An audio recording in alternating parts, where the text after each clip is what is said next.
Did you know that in recent years, shark sightings near popular coastlines have more than doubled? This isn't a scene from a Hollywood blockbuster, it's a real-world ecological shift happening right now, just beyond the waves where families swim and surf. The familiar image of a distant fin cutting through the water is becoming an increasingly common reality for beachgoers around the globe. This sudden proximity isn't necessarily a sign of aggression.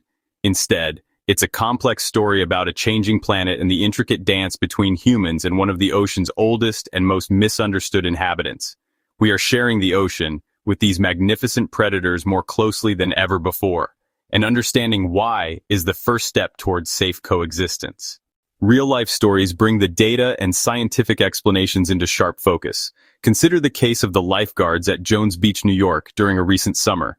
They had to order swimmers out of the water multiple times a day due to an unprecedented number of sand tiger shark sightings. Another powerful story comes from Reunion Island in the Indian Ocean, which experienced a tragic cluster of fatal shark attacks a decade ago. This led to a near-total ban on surfing and swimming. The crisis forced the community to confront the issue head-on, leading to extensive research into the local bull and tiger shark populations. In Australia, beyond the sensationalism, is a story of community response. In many Australian towns, local surf clubs and community groups have created their own grassroots alert systems. Using social media and apps to share real-time sighting information, a surfer who spots a shark can instantly warn hundreds of others. This proactive, community-driven approach transforms potential victims into active participants in their own safety, fostering a sense of shared responsibility. These real-world examples show us that while the risk is real, it is also manageable. Each news report is another chapter in our ongoing story of learning to share the planet with its rightful inhabitants. One of the most significant drivers behind sharks moving closer to our beaches is the relentless rise in ocean temperatures. As a direct consequence of climate change, the world's oceans are absorbing an enormous amount of excess heat. This warming doesn't happen uniformly. It creates new pockets of temperate water in regions that were previously too cold for many shark species. Sharks, like most marine animals, have specific temperature ranges they prefer. As their traditional habitats become uncomfortably warm, they are forced to seek out new areas that meet their physiological needs. This thermal migration means that species once confined to tropical or subtropical zones are now appearing with greater frequency in temperate coastal areas. For example, bull sharks, known for their tolerance of warmer waters, are being observed further north along the Atlantic coast of the United States than ever before. Many shark species use specific coastal areas as nurseries, where the shallow, warm, and protected waters provide an ideal environment for pups to grow. As global warming alters coastal water temperatures, the locations of these critical nursery habitats may shift, potentially leading to sharks establishing new nurseries closer to developed coastlines. Sharks are apex predators, and their movements are fundamentally dictated by one primary motivation: finding food. Just as sharks are sensitive to water temperature, so too are the smaller fish and marine animals that make up their diet. As ocean currents and temperatures shift, the bait fish, seals, and sea lions that sharks prey on are also changing their locations and migration patterns. Consequently, sharks are simply following their meals, and this mobile buffet line is increasingly leading them toward our coastlines. In many regions, conservation efforts have led to a rebound in certain prey populations, which ironically contributes to more sharks being seen near shore. For instance, the recovery of seal and sea lion populations along the coast of California and Cape Cod has been a remarkable conservation success story. However, these pinnipeds are a primary food source for great white sharks. Furthermore, human activities can inadvertently create concentrated feeding opportunities for sharks. The runoff from nutrient-rich agricultural lands and urban areas can cause algal blooms near the coast, which attract small fish. These schools of bait fish in turn attract larger predatory fish and ultimately the sharks that feed on them. Beyond the overarching influence of climate change, our direct activities along the coastlines play a significant role in drawing sharks closer to shore. The construction of jetties, piers, and artificial reefs changes water currents and creates new structures that attract marine life. Recreational and commercial fishing practices are another major factor. Overfishing in deeper waters can deplete a shark's natural food sources, forcing them to forage in unfamiliar territories. Furthermore, the practice of discarding bycatch can act as a powerful attractant. essentially training sharks to associate the presence of boats and humans with food. Even our leisure activities can have an unintended impact. The increasing popularity of water sports like kayaking, paddleboarding, and surfing means more people are spending more time in the water further from shore. Often during the dawn and dusk hours when sharks are most active, the splashing silhouettes of surfboards and movements can pique their curiosity. The cumulative effect of our coastal presence is the erosion of the natural boundary that once separated the human world from the shark's realm.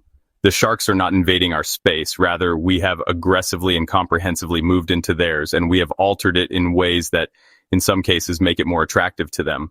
To truly understand this complex issue, we must listen to the scientists who dedicate their lives to studying these animals. Dr. Greg Skomal, a leading shark expert with the Massachusetts Division of Marine Fisheries, has been at the forefront of studying the great white population off Cape Cod. He often emphasizes that the shark's return is linked to conservation success. We are witnessing the outcome of 50 years of marine conservation, he explains. The Marine Mammal Protection Act has brought back the seals, and now the sharks are following. It's a wild ocean re-emerging, but it's re-emerging next to a major metropolitan area. Dr. Neil Hammerschlag, director of the Shark Research and Conservation Program at the University of Miami, focuses on the behavioral drivers. He has stated that sharks are not actively seeking out humans. If sharks wanted to eat people, you'd have hundreds, if not thousands, of attacks every single day, he points out. Catherine McDonald, a shark ecologist, notes that a shark bumping a surfboard or a swimmer is often just investigating an unfamiliar object in its environment. Dr. Chris Lowe stresses the importance of education, stating that the more we learn about why, when, and where sharks are, the better we can educate the public on how to safely share the water.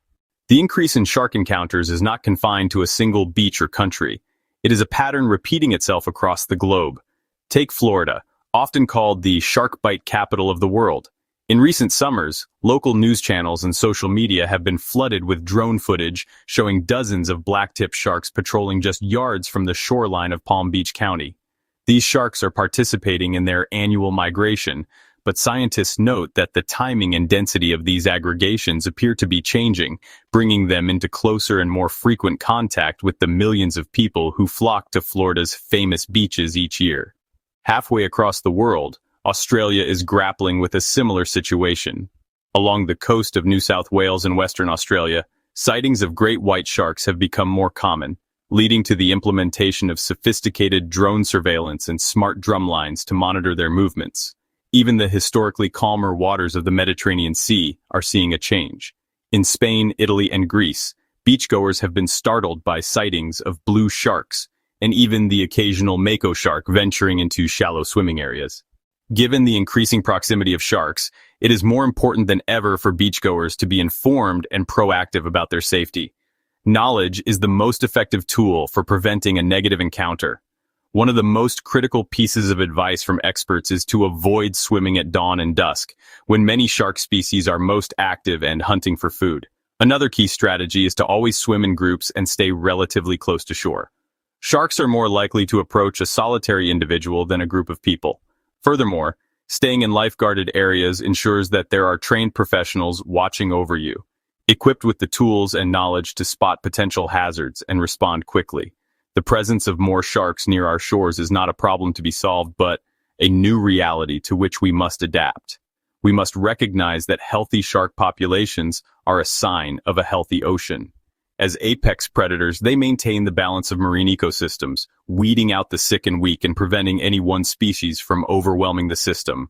Technologies like drone surveillance, acoustic tagging, and sophisticated tracking apps provide us with unprecedented insight into shark movements. This information allows us to manage our beaches more effectively, issuing temporary warnings when sharks are present, rather than resorting to harmful measures like culling. By understanding why they are coming closer to shore, we can see their presence not as a threat, but as a powerful reminder of our deep connection to the ocean and our responsibility to protect it.